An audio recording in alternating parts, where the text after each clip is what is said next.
let me remind you that we have yet another inspiring personality who will be sharing her insights later on. So please stay engaged like you have been right now with us until the very end of the session, because there are so many questions that you have been put on the chat box. So we can direct these questions to the next guest speaker that we will be having in a short while. So please stay with us until the end of the session. So with that, we are going to move on to the second guest speaker of our eminent panel of the session today. So she is Dr. Gaya Jayakody, who is a senior lecturer at the Faculty of Technology in the University of Sri Jayawardenapura. She earned her bachelor's degree in physics with a first class from the University of Sri Jayawardenapura and completed her master's in mathematics education at the University of Colombo.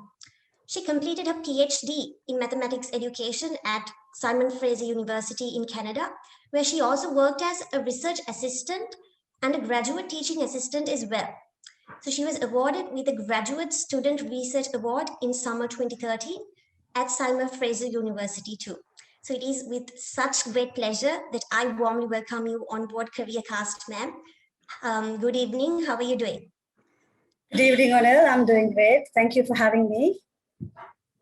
The pleasure is all ours, ma'am. So without further ado, I would like to direct my first question to you. In your opinion, how important is it to properly plan your career at a very young age? And how can career guidance help us decide on our pathway? What are your opinions on that? Yes, Onel, I think you started off with a great question. Career planning and career guidance is, of course, really, really important. But I feel like more than career planning, I will put more importance on career guidance. And there is a reason why I say this. Something that I feel is the most important belongs to career guidance. And that is, I think, students, you have to be aware of the possibilities that are out there. This is something that we did not have in our time. We were not aware of what we could pursue in. So you have to be aware of the kinds of job opportunities that are out there, all the different kinds of career paths that are out there, and all different kinds of fields of study that are out there that you can get into. Because only then, if you have that kind of knowledge, can you make better choices and you can find where you best fit in. Because Onel, I feel that in order to plan your career, before you plan your career, you have to know what career you are interested in. You have to know what career you want to be in. And that is something that a lot of our students don't have. And that is okay. Especially during your school years, you might not know what you want to be. Even after leaving school, you might still wouldn't know what you want to become in life. And my point is that it is okay to not know, but what you have to be doing is you have to be on the lookout and always be searching for these various opportunities that are out there, various possibilities that are out there that you can explore, so that you can find out what best suits you. And if you have not found your passion yet, it might just be because you still haven't heard of the career path that you want to be in.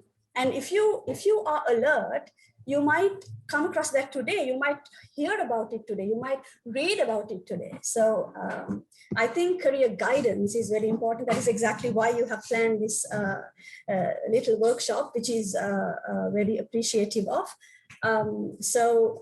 Now, we know that majority of students, they don't know what they want to do in life when they're in school. But there are a few people, very rarely, who know early on in their lives what they want to become. For example, in my school where I studied, there was one girl who knew that she wanted to become an astronomer. Lucky you if you already know what you want to become. So that you can, keep that as a target and work towards it. But if you don't, you shouldn't just sit and wait until something miraculously happens, but you have to actively be searching for and reading about all these opportunities that are out there in the world, because that is something that would definitely guide you to find your passion. That is very invaluable advice, to like be on the lookout for prospective opportunities so that you can, combine your passion and talent and just, be unique basically. So that is the takeout from what you said so far. So I think that is like a lot of food for thought for all these participants. And also, ma'am, it is very much obvious that even your career pathway is very unique. I mean, you've climbed that peak of your career ladder in your field. So, in relation to your personal story, I mean, what prompted you into choosing a career like this? Why this type of career specifically? Right, yes. So I'm in the field of mathematics education, as you said, which is a very rare field. It's a young field, especially in Sri Lanka. So actually the foundations for my education came from my primary school, Somavira Chandra Vidyalaya in Piliandal and the Balika Vidyalaya Colombo. Now, mathematics was a subject that I really, really liked when I was in school, just because of the fact that it had little to memorize. It had little to remember. I have a very poor memory. But I never envisioned that I would be in a career related to mathematics, or that I would be in a career in the academia. To tell you the truth, Onel, I didn't know what I was going to be when I was in school. I had no clue. But what happened was, at every juncture in my life, I made a choice. I made a decision at that juncture based on what I liked to do. The decisions and choices that I made never were based on what other people thought was the best for me, or what the society thought that was the best. It was always based on what I liked. That this doesn't mean that I didn't listen to what elders said, what my parents said, but I took all the advices and I always made a choice to align with what I liked to do.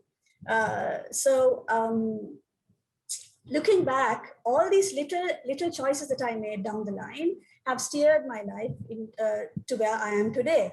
And it was actually only when I was in Jayawardenapura University doing my first degree that I realized that I could teach.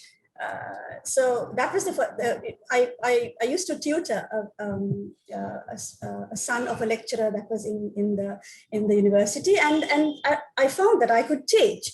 And it took me another 10 years to stumble upon, quite accidentally, into this new field of study called mathematics education. And I knew right then that was where I belonged, and I didn't, hesitate, or I actually took a risk, and I took a chance and left my job and went for my higher studies. I didn't do that right after my bachelor's degree. I passed, as you said, with a first class degree, but I didn't pursue a PhD then.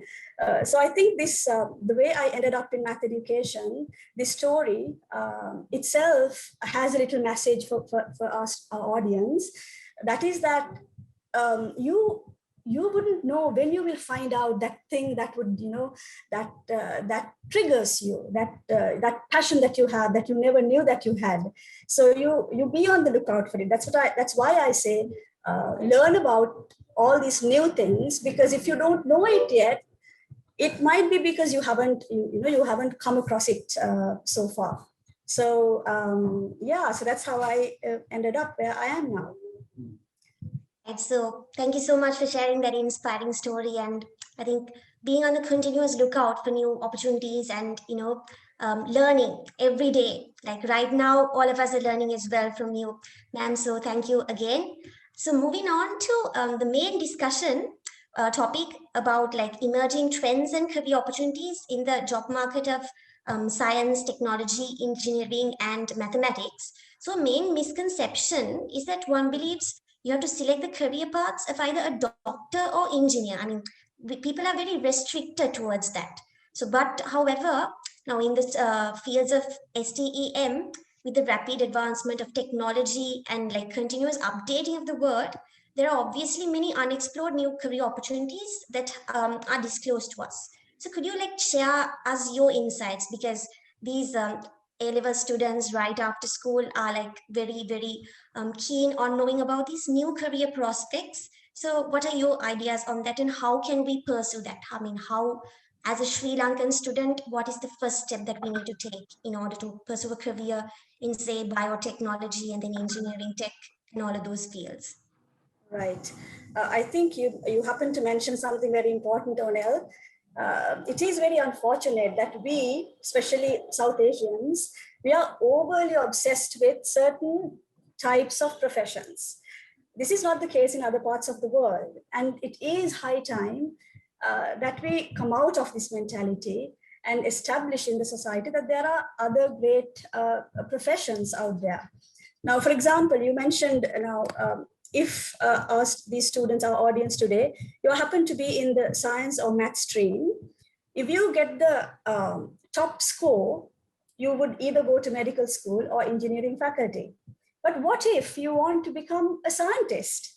What if you want to become a mathematician? Then you would have to go through a science faculty and specialize in what you want to specialize in. And these are areas that usually we don't think about, because we are constrained into thinking about these very few professions that you think you can be in. Actually, a name comes to my mind. I want to just mention this here, just to motivate you and to give you some kind of an inspiration. Professor Ranga Dias, just see whether that rings a bell. He's a professor in University of Rochester. He recently discovered superconductivity in room temperature, along with his research team, of course. And he has been named in the Times Magazine as one of the 100 emerging leaders in the world, influencing the world. And just think about it. This is what you can be and how far you can go, even beyond that, if that's what you actually want to do. So we really have to come out of that, this putting ourselves in a little box and thinking about these very specific professions that we always get to hear about and talk about in the society, and think about interesting, and there are so many other interesting areas. Just like I said, if you have, now there might be students here who have done mathematics or bioscience in advanced level, but who could not get into medicine or engineering. But there are so many other things that you can do, especially in the field of science. I mean, who would not be interested in getting involved in cutting edge research and making a contribution to change the world? These are the things that you have to expose your mind into these things so that you get a passion towards these things. And that career path only becomes a possibility if you go through a science faculty, and that is all right. You shouldn't be thinking about it as any less of a profession or a degree for that matter. And Onel, I thought I should also talk about, especially because I'm attached to a technology faculty, and there must be students who have done the technology stream in the advanced level in the audience today. So if I talk about what you can think about in the future, if you go along this line, you have three main areas under technology. You have biosystems technology, you have engineering technology, and you have information and communication technology. Now, all these three fields are really vast, and there are so many different opportunities out there for you if you go in these three streams. I need to acknowledge a few names from whom I got some information for this. Dr. Danushka, Dr. Rumesh, Dr. Prabhani, and Dr. Sakura from the other departments in my faculty.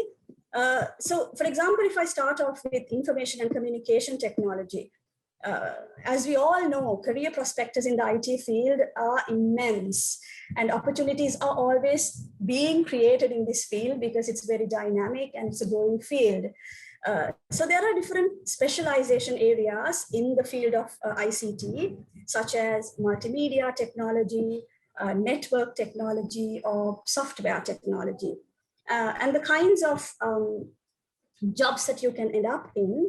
For example, if you do multimedia technology, you could be a multimedia developer. These are not the things that we often hear.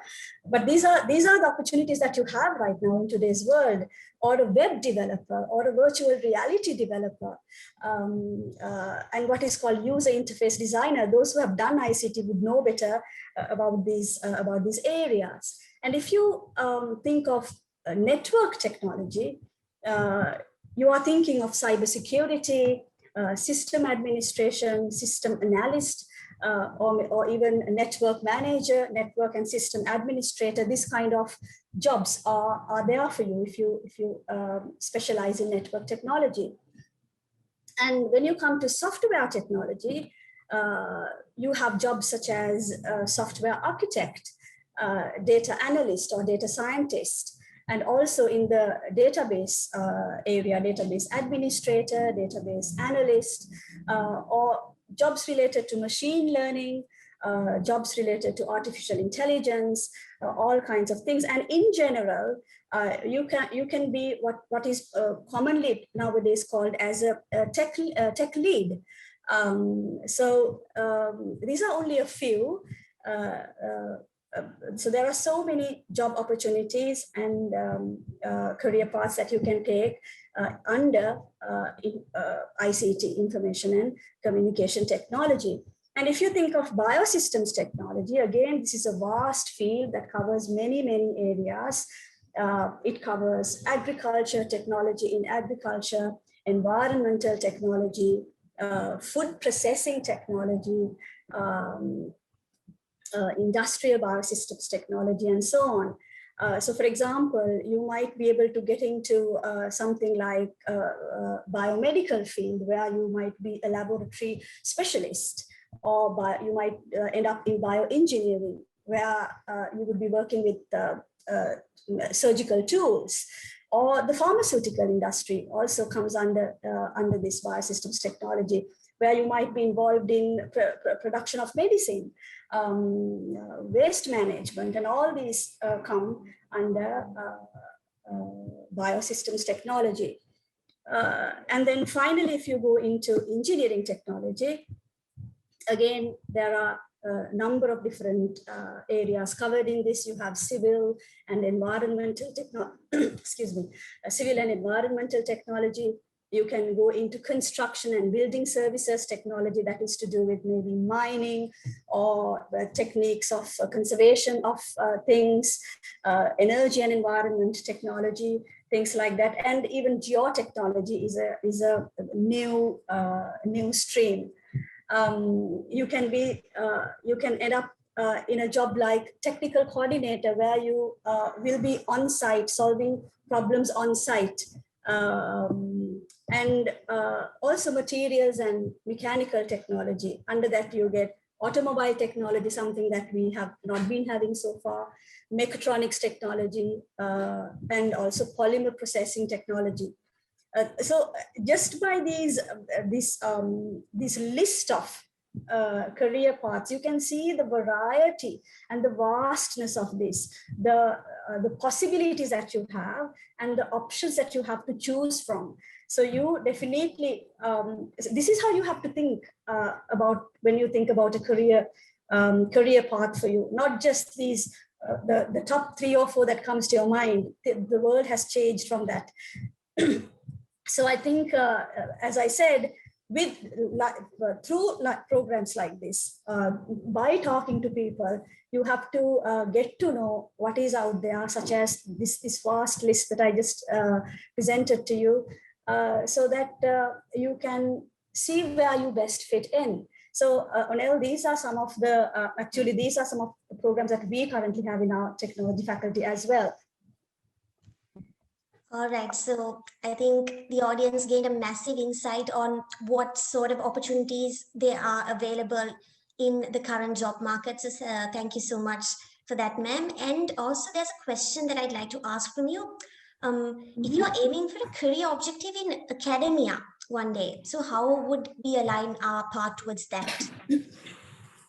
That's a good question, Onel, because from what I have seen, not many people target to become part of the academia from the beginning itself. They realize that, okay, I want to, it would be wonderful if I can join the faculty and become a lecturer, or, you know, be an academic. And by the time that strikes your mind, you might be too late, because you have to work in a certain way if you want to join the academia. For example, your chances are high to join a faculty and become a lecturer if you have performed really, really well at your undergraduate level. So what I mean by this is, if you are thinking of joining the academia, you have to work really hard in your undergraduate studies. For example, if you go to, if you're in a science faculty, you might want to be thinking of specializing in a certain subject and do a 4-year degree, an honors degree. And also you have to try and keep a good high GPA, and you have to aim at getting a first class or at least a second upper, because even now you might get a general pass and you might do a PhD later, but when it comes to the selection criteria, the priority would be given to people who have a first class in their first degree. So these regulations might change, they can change, but you always have the best chance of getting selected because it's very competitive. You have the best chance of getting selected if you have made sure that throughout, from the beginning, from your first degree or bachelor's degree or your first degree, that you have performed really, really well, because then only you would come to that standard that universities are looking for. So what you need to keep in mind is aim for a 4-year degree, that counts, and also aim for a first class or at least a second upper, and then followed by a master's and PhD, of course, in the field of area that you want to be in. All right, so thank you so much. And another question, in your opinion, what are the existing challenges we face in finding career opportunities in this field of STEM in Sri Lanka today specifically? And how do you think we should overcome these bottlenecks? What do you think on that? Now, we use this word STEM, but I think we are yet to actually find out what it is. It is not just, science, technology, blah blah, and mathematics. It's not just these. It's not just the combination of these four. It's this integrated whole. And in our school system, we are yet to get exposed to that. So the existing challenge would be to actually be good in STEM field. So our technology students actually are exposed to all these different subject areas at the same time. But other than that, in all the other fields, you are kind of specializing. You're going in just one track. So it's we don't really have STEM as such in our school system. So when you say STEM related career opportunities, what we might want to think about are careers in technology. And yes, so this is something that we still have to work on.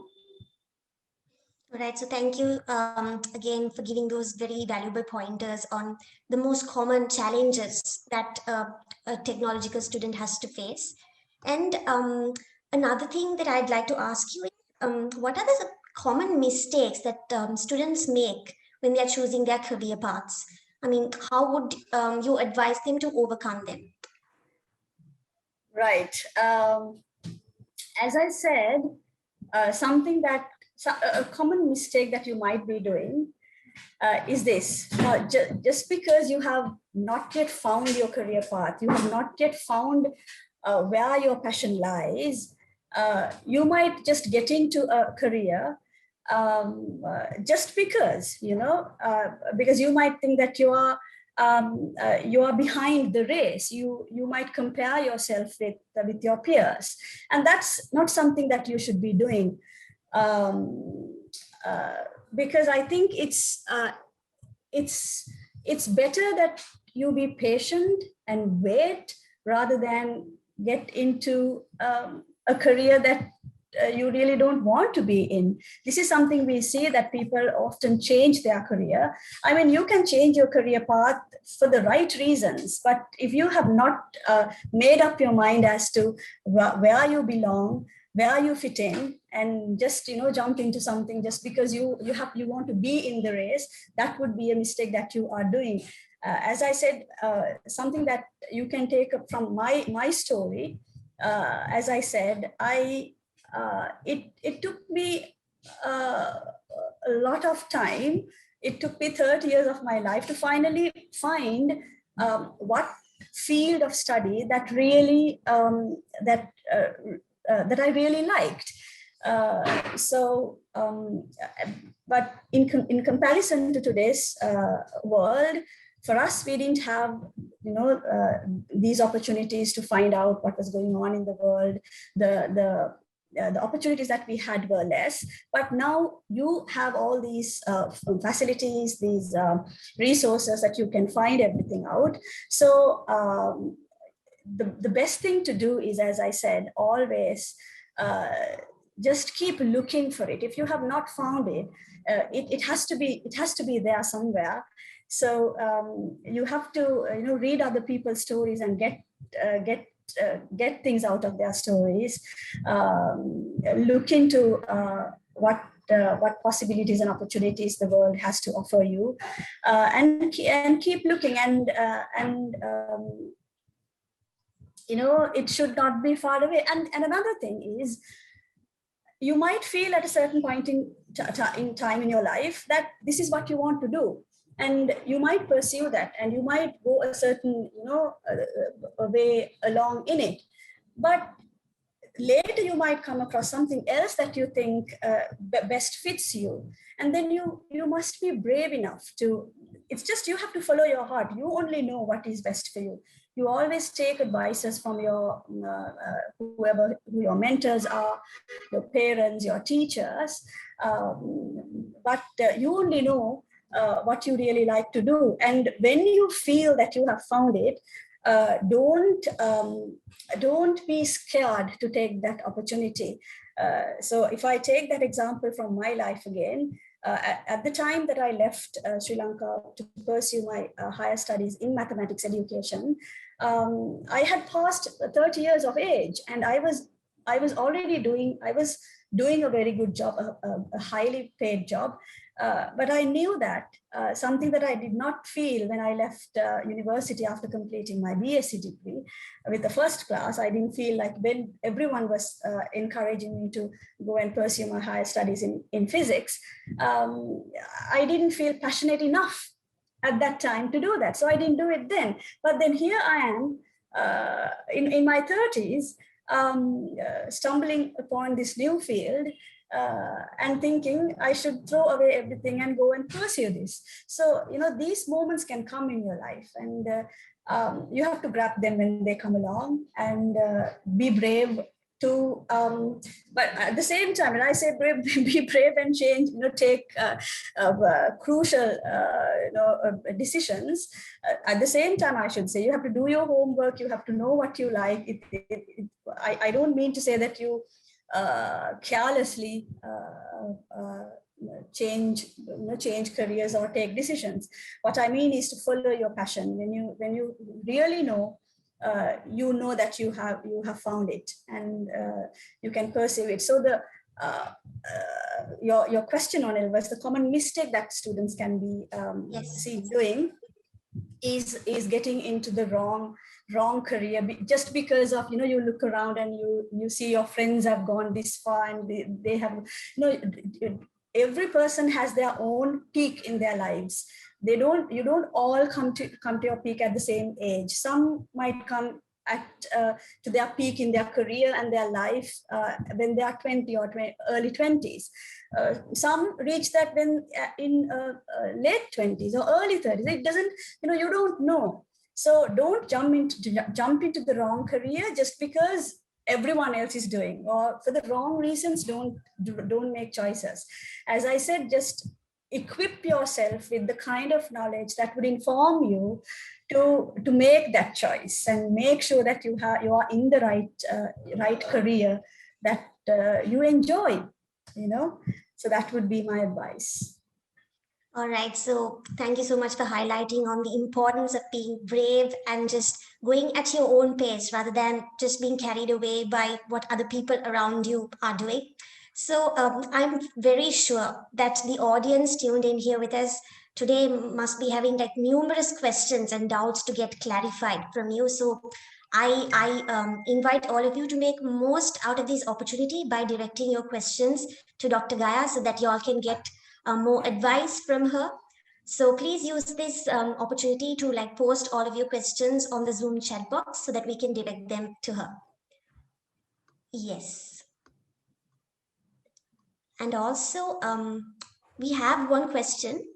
Do professional qualifications such as CIMA and ACCA contribute to a career of a researcher or an engineer? Is that an added advantage? What do you think on that, ma'am? It could be an added advantage, but another thing that I have been seeing recently is that students it's exactly because they are not sure what they should do. You try to acquire all these different kinds of qualifications, and when you look at them, they are scattered in all different areas. You have done something related to engineering. You have now there are important combinations. I mean, for example, if you have done engineering and management, there are degrees like that too. Those combinations are important, but sometimes you tend to do just to acquire, because you do blindly. You just for the sake of acquiring qualifications, you might just do, it's all over. You're not focused. So in that sense, you have to plan. I mean, you shouldn't just, and also another reason that you might be doing this is by thinking you're wasting your time. I mean, it's always a good thing to learn something new, but if the qualifications that you're acquiring is scattered in like 5 different fields,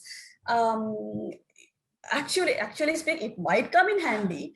You never know what might emerge tomorrow in the world, a new field. But at the same time, try to be a little thoughtful and organized in the way that you, I mean, vaguely at least, you have to, if you have a certain path. For example, I knew I liked teaching. So I was all along, since after my first degree, I was in teaching. So like that, you must have some broad field that you are interested in. So acquire qualifications in that. That would definitely be beneficial one day, someday. Right. So I think that answers the question that the participant had, like pretty much sums it up. And we have time for one more question, ma'am. I think you must be pretty tired as well by answering these questions that have been directed to you. So how to select the suitable subject from physics and mathematics according to our skills? Would you like to answer that question? According to your skills, can you repeat that, please? Yeah, how to select the suitable subject from physics and mathematics according to your skills. Yeah. According to your skills, how to choose physics or mathematics. Actually, mathematics and physics go hand in hand, pretty like they are very similar subjects. Now, I'm always taking an example from my own life. My first degree was in physics. Now I'm in mathematics. If you are a good analytical thinker, and if you don't want to rely a lot on your memory, if you like understanding concepts, if you like looking at patterns and looking for connections between patterns, mathematics would be a subject for you. And mathematics anyway is a basic subject that you need for various other fields of study. And physics is a more specialized area. You have the application of mathematics and physics going on. And the skill that you would have to have in order to pursue physics would be, I mean, first of all, you have to have a liking towards a subject to choose it. And also you have to see the relevancy of that subject to the career path that you want to be in. So based on those things, you can choose mathematics or physics. Also, if you want to become a mathematician, I know people who have given up going to engineering faculty just because they wanted to become a mathematician. So that's your passion, right? That's what you really want to do. So based on that, you have to make your decisions.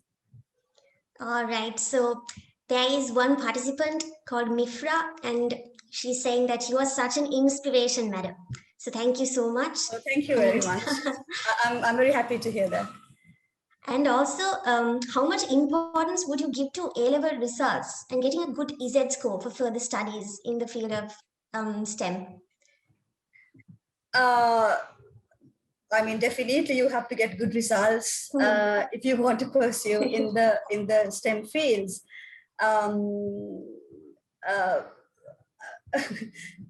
What more to say? You definitely have to, if you have chosen bioscience or mathematics or technology, you have to work. You know that. I mean, these subject areas require a lot of hard work.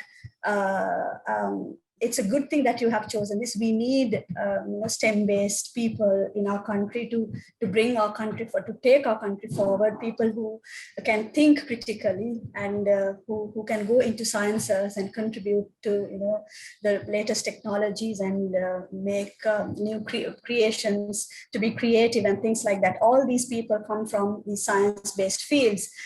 So it's a great thing that you have chosen it. But you have to have chosen it with a determination that you want to do well. You have to really, really do well if you have chosen these fields. All right. So I'm extremely thankful to you, ma'am, for accepting our invitation within such short notice and being here with us today for more than half an hour and enlightening and educating our young audience about where the field of STEM stands and how we can utilize all these novel pathways to form our dream career. So it is very much appreciated you being here with us and inspiring all these people. So thank you so much for tuning in here with us today. So is there a final message to wrap it up? Is there a final message that you would like to give to all of these participants tuned in here with us today? Yes, I would say you have to work on. We talked about gaining knowledge and educating yourself. We talked about brain. This is about acquiring knowledge and getting educated, being an educated person. But at the same time, you have to work on your attitude, and that's one of the main things that would play a role when you are trying to choose a career. And when you are in a certain career, whether you succeed in it or not will mainly depend on your attitude. Work on your attitude. Make sure that you have a good attitude towards things, and be a lifelong learner. Don't ever give up. Don't ever think that I'm done. This is it. I'm settled now. That's it. Be a lifelong learner. You don't know what will happen. Your life will change in one day after 40, 50 years. At 50 years of age, things might change if you are a lifelong learner. And as I said, for you right now, be alert of the possibilities that the world has to offer. And finally, the most important thing I would say is follow your passion. Right. With that note, follow your passion. So a very good night to you, ma'am. So again, I make this an opportunity to thank you very much. Because within such short notice, you have given so much of insight and food for thought for all of these participants here. So thank you so much once again and have a very good night. You're welcome. Thank you. All right. So with that, we have come to the closing of the session today. And I would like to take this opportunity once again to sincerely thank our two eminent guest speakers who joined the session today to enlighten you, Mr. Beshan Kulapala, the Director of Vega Innovations, and Dr. Gaya Jayakody, Senior Lecturer in the Faculty of Technology in the University of Sri Jayawardenapura. And also, my heartiest thanks goes out to the title partner, Sri Lanka Technological Campus, for collaborating with us and making this session a success. And also, a big thank you to our audience for your valuable participation, without which this event would not have met its sole purpose and favorable outcome. So inviting you to engage with all the upcoming sessions of CareerCast 2021, because they will be surely as productive as it was today, because we will be having more external speakers coming in.